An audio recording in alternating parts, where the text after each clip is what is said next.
This is a clown show right now, what we're seeing right now from the Democratic Party. But it has been hijacked by a small elite, and as you say, extremes on both sides. The state of Colorado wants to censor private conversation. I think it's crazy to be able to manipulate your body, but you can't have a conversation. In Washington today, a major First Amendment showdown. The US Supreme Court heard a challenge to Colorado's 2019 ban on so-called conversion therapy for gay and gender-questioning minors. A Christian therapist, Kaley Chiles, says the law violates her right to free speech and the state shouldn't be able to tell her what she can and cannot say in the privacy of a counselling room. Now, Colorado argues it's not about speech, it's about banning a harmful medical practice. But several of the justices sounded sceptical, warning that if talk itself counts as conduct, then the state could police ideas it doesn't like. If Colorado loses, conversion therapy bans in more than 20 other states could fall.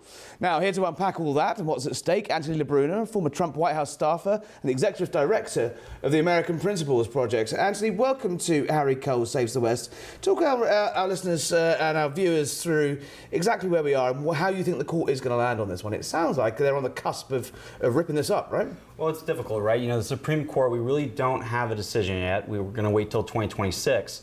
But this is a crucial first step in the right direction, right? The state of Colorado wants to censor private conversation between a medical professional and his clients, and that's unacceptable. They're targeting, Christian groups who are seeking to better allow parents to have the opportunity to fight against this left ideology on the gender war.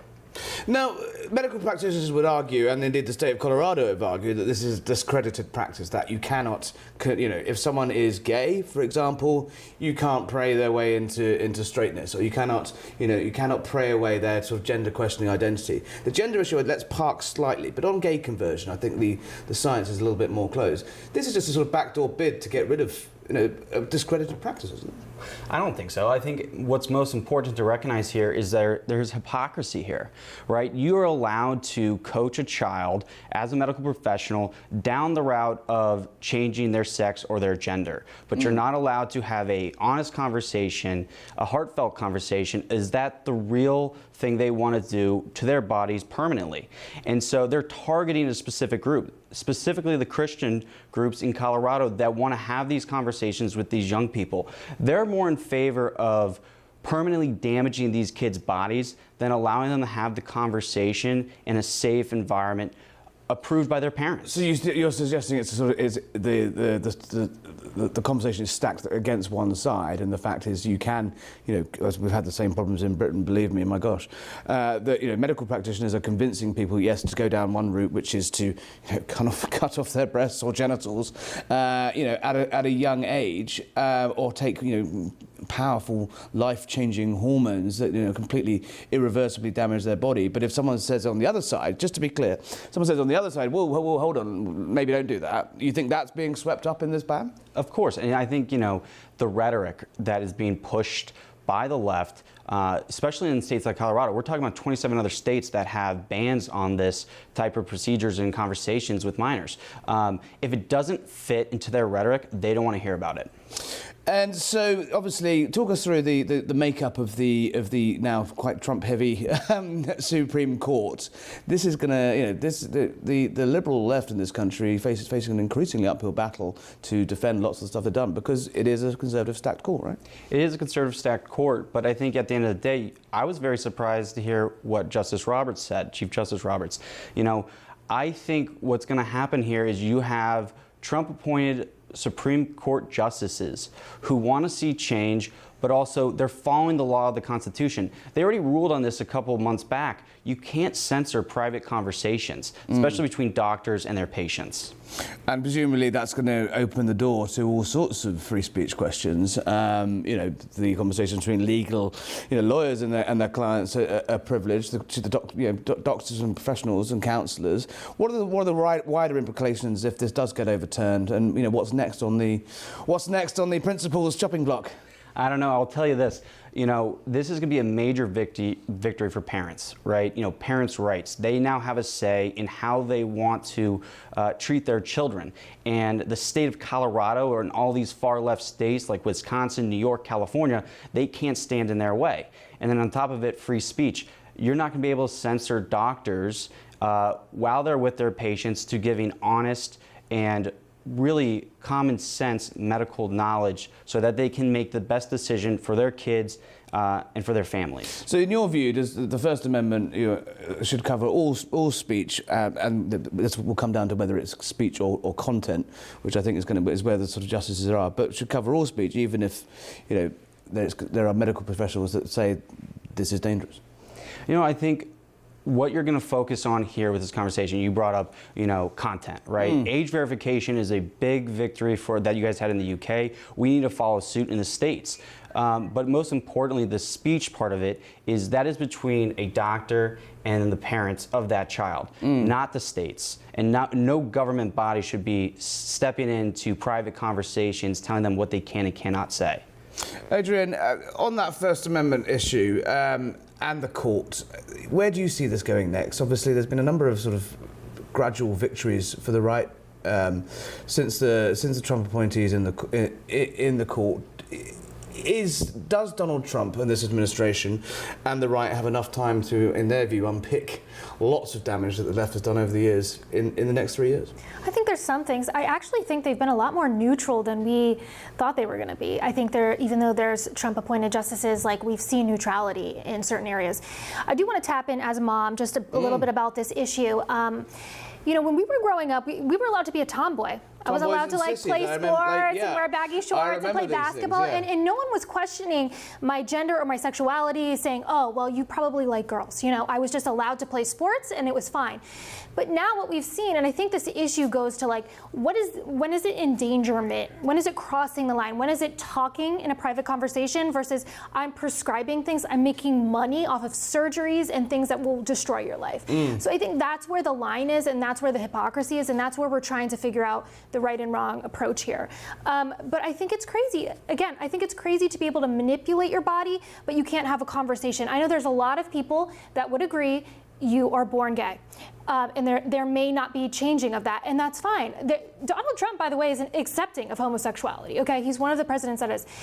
But what I'm saying is, as a young child who is navigating all of the left, the counterculture, the ideology, the cartoons, the Netflix, the Obamas, and the producers, they may be thinking they are something that they are not. And to not be able to have a voice to talk to these children, that's crazy. Isn't the argument, though, going the other place, devil's advocate here, is that actually, yes, this isn't about people who are being asked, are you sure, before making life-affirming decisions about their body.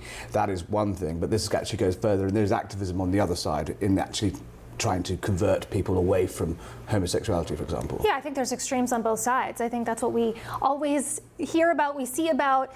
So I think what is striking the balance? But I don't think, again, taking the private conversations out of the picture, you can't just do it for one side and not the other. And it's simply not fair. And as a parent, I'm telling you, we're trying to navigate this topic. My kids are in private school. We're doing our best, but it is a tough journey. What it feels to me in Britain is that actually Britain, there's a lot of things that Britain getting wrong. And we've discussed many times on this show. There's a lot of things that across the West, these key themes come through.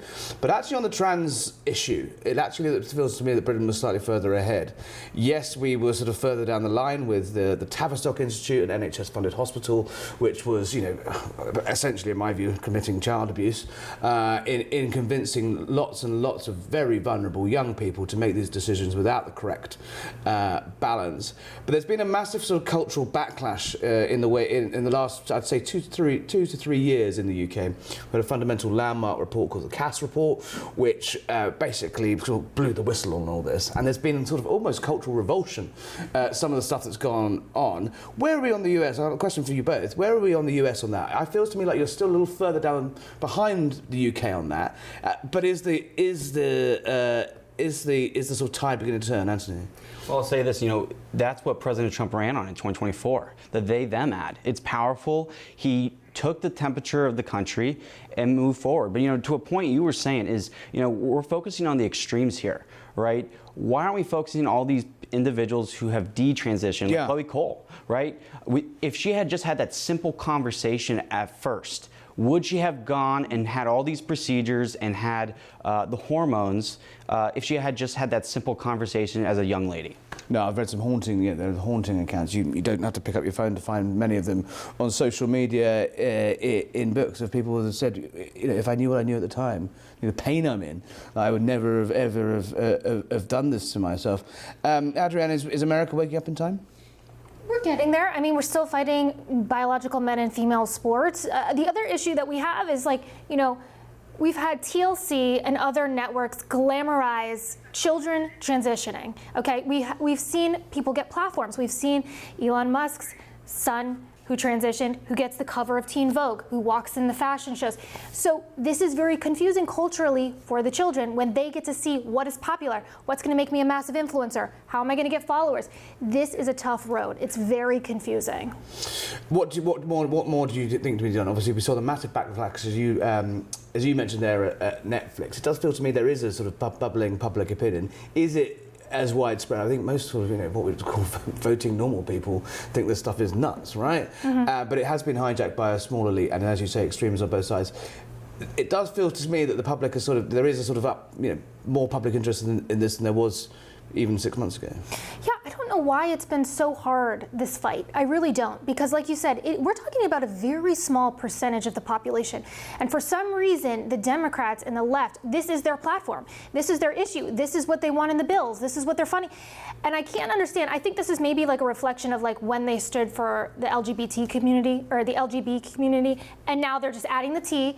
And so every few years, every cycle, they choose something they're obsessed with. And they are obsessed with this. Anthony, the big debate at the UK at the moment is about female-only spaces, not least bathrooms and changing rooms.